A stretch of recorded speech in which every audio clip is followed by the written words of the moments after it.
الحمدللہ، نماز کے خزانے۔ تشہد کے بعد درود کی فضیلت، حکم ربانی کی تعمیل، فرشتوں کی اقتداء۔ سورۃ الاحزاب آیت نمبر 56 میں اللہ تعالیٰ نے فرمایا، بے شک اللہ اور اس کے فرشتے نبی پر صلات بھیجتے ہیں، اے ایمان والو تم بھی ان پر صلات و سلام بھیجو۔ دوسری فضیلت، 10 گنا زیادہ اجر۔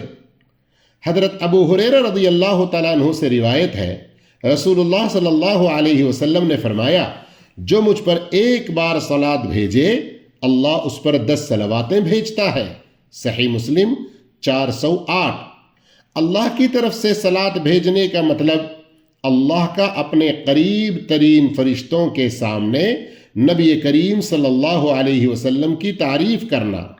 دوسری صحیح حدیثوں میں ایک بار صلات بھیجنے پر 10 نیکیوں کے اضافے، 10 گناہوں کے مٹائے جانے، 10 درجات کی بلندی کی خوشخبری ہے۔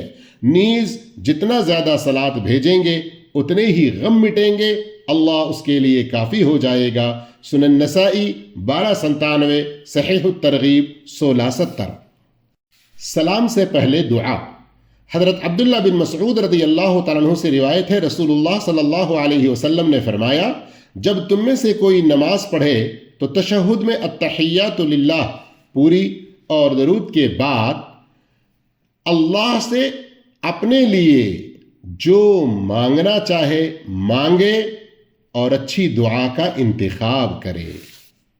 صحیح بخاری اور صحیح مسلم کی حدیث ہے۔